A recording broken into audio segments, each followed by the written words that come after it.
Kia ora whānau. Happy Thursday to you. I hope you guys are having a great day. I don't know about you, but out here in West Auckland, the sun is shining and it is an absolutely stunning day. So what I'm going to do today is I'm going to make the hot cross bun loaf. Now, this is a recipe that came through to my inbox a few days ago. So for you guys who are on the Thermomix mailing list, you would have also got this. So I've got the recipe printed out here, and I'm going to do this in two parts. So the first part I'm going to do today, is the actual dough part, which I'm going to leave to do the prove. And then once the proving is all done, then I'll jump back on Facebook Live and show you the second part of the recipe. So here we go. So the first step of the recipe is asking me to put half an orange zest and 100 grams of baker's flours into the bowl and mill that down together for 10 seconds at speed 9. However, I'm not going to do that. For my fruit today, I'm actually going to use a fruit mix that you normally use in like a fruit cake. So it's going to have peel and all sorts of stuff in it anyway, so I'm just going to skip the first step. So I'm going to pop into my scales and carry on with the second step. It's asking me to add 60 grams of water. I've got that pre-weighed. Clear my scales, and then I'm going to add 160 grams of milk.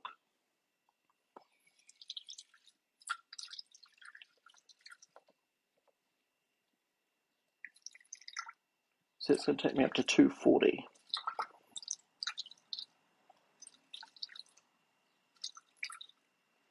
Okay. Alrighty. Into this I am going to add 10 grams of my yeast. So I'm using instant active yeast. So this is going to go in. That's 10 grams, which I'm expecting is going to be just over a couple of teaspoons. So according to my scale, it's about 2 and a little bit. Alrighty. Then this is going to heat to 37 degrees for 3 minutes at speed number 1. So home, 3 minutes. And of course, if it hits temperature before then, we'll just stop it. 3 minutes, 37 degrees.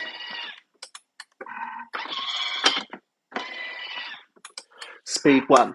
So what that's going to do is activate our yeast for us. So we're going to get a nice quick start to hopefully what's going to be a really yummy loaf. So what I'm going to do also is I was watching the lovely Julia Cotter doing some Easter cooking at our class, and she put extra spices and things into her mix. So I'm doing that as well, but it just means too that you might have to give it a bit more proving time.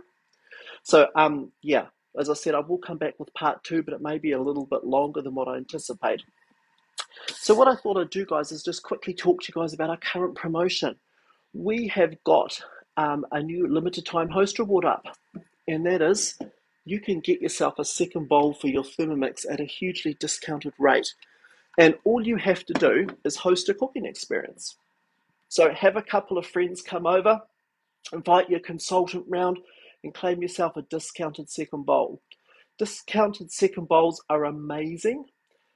It's almost like having 2 Thermomixes, to be honest with you. It means that when you're cooking, instead of following a step that says, wash and dry the bowl, then carry on with your recipe, you can take your first bowl out, put it into your dishwasher, and grab your second bowl and just drop it into your base. So it's so much easier to actually to do a lot of cooking with it.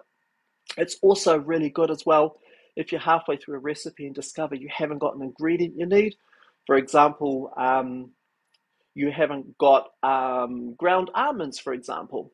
So you could put your second bowl on, quickly ground some almonds, and then put your original bowl back on and carry on with your recipe. So yeah, second bowl is just fantastic. So if you haven't got yourself one already, book yourself a cooking experience and grab one. It's the cheapest way to get a bowl. It's just such a good deal. Alrighty. So I'm almost at temperature now.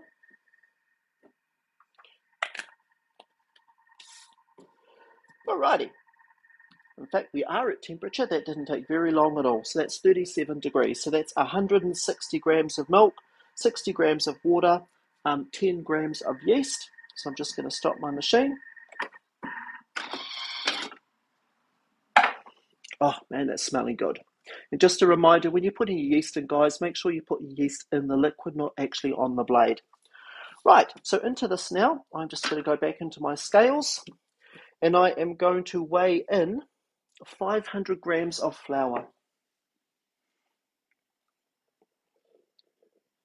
This is going to make a good size loaf.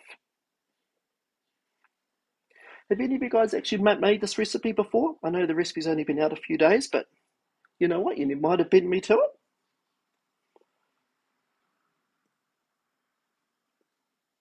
So 500 grams of flour. Oh, a little bit over, but hey, that's okay. We're also going to add into that salt. So it's going to be half a teaspoon of salt.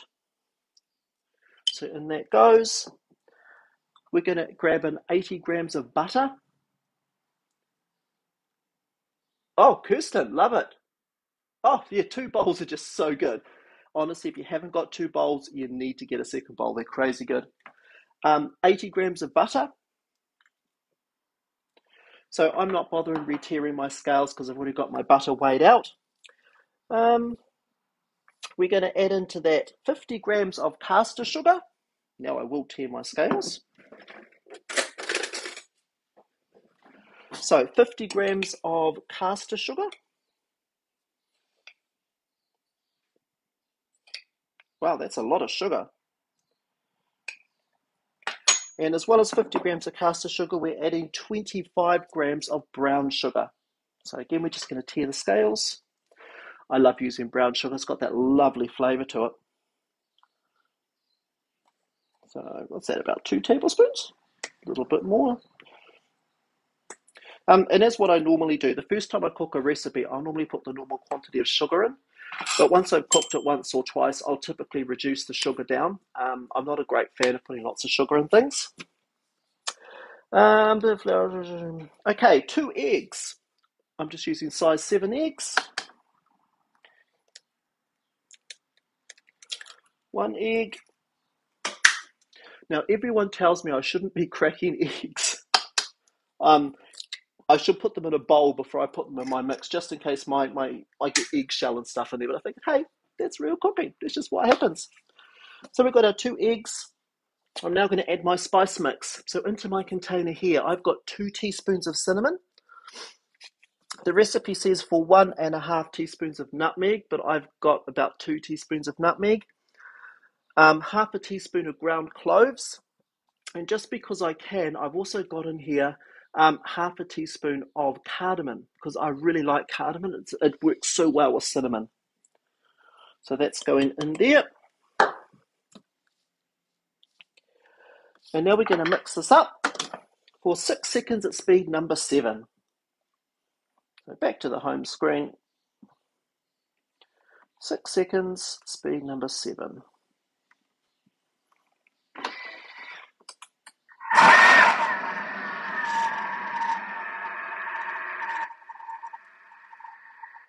Oh, must be a good mixture.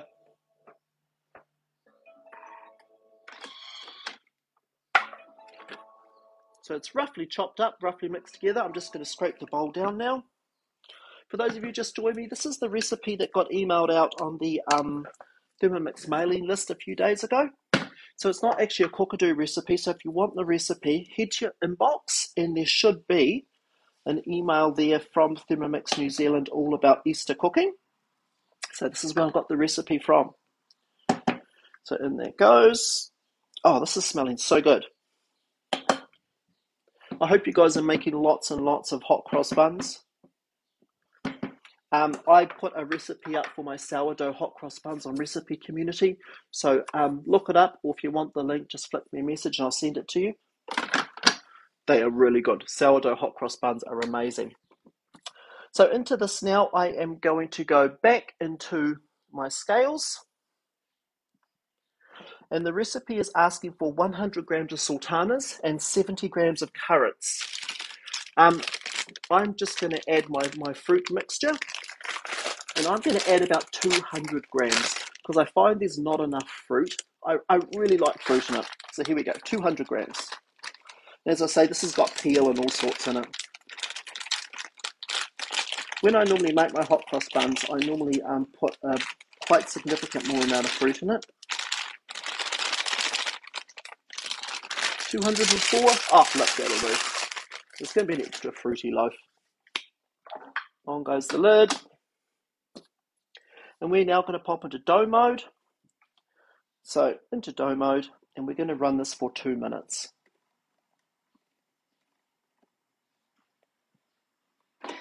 Away we go. Right, I'll just give you a quick clear up.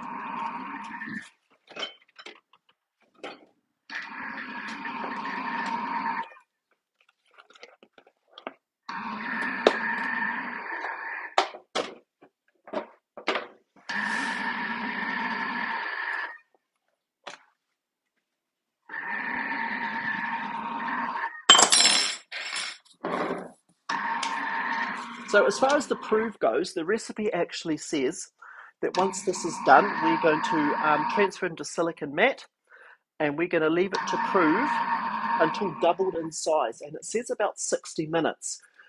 As I have got a little bit extra spice in there, and as I've got more fruit in there than what the recipe says, I'm going to anticipate it's probably going to take about 90 minutes to get that proving to double size. Once that happens, we're going to knock down the dough, and then we're going to divide it into 10 equal size pieces. Once we've got our 10 equal size pieces, we're going to put them in a bread tin next to each other, so we bunt it up, and then we're going to leave it to prove for another 45 minutes. So it means that when I come back to show you the second part of this recipe, I will have done that. So it's probably going to be about I'm guessing maybe 2 hours 15 away before I jump back on. But yeah, it'll be recorded anyway. So let's see how our dough is going. Oh, yum, this is looking so good.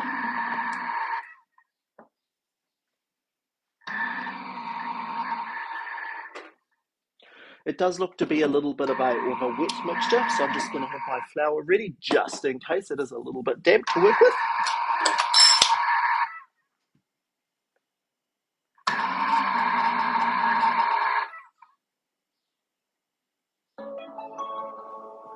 Okay, let's have a look.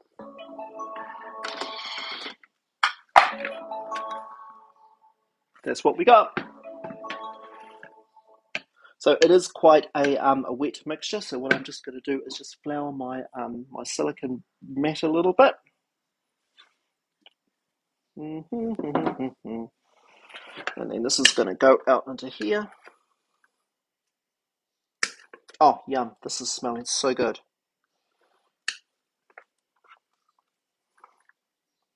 Wow, this is smelling so yummy.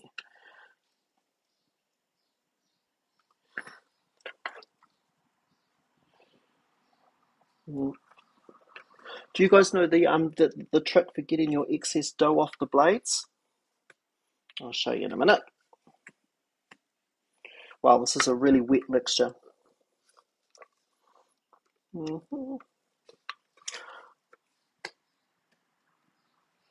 Yum. This has really got, you know how you get certain smells that trigger memories? This is one of those really good Easter recipes where you get the lovely smell of hot cross buns happening, brings back those memories. So what I'm going to do is just put my lid quickly back on, go to the home screen, and I'm just going to flick my blade to number 10, then stop it, and that's just going to fling all the dough off, so it's going to be on the sides of the bowl. So now my blade is clean, and I just have to scrape around the sides to get all the dough off. Cool, well, okay guys, I'm going to stop there. So this is now going to prove until it's doubled in size. So as I said, the recipe says an hour, but because I got extra fruit and spice in there, I'm going to give it like an hour and a half. After that, we're going to punch it down, break it up into 10 equal sized pieces, put them in a bread tin, and then let them prove again for about another 45 minutes. So when I've finished that step, I'll jump back on Facebook Live and show you the next bit. Anyway, guys, I'll see you later. Bye.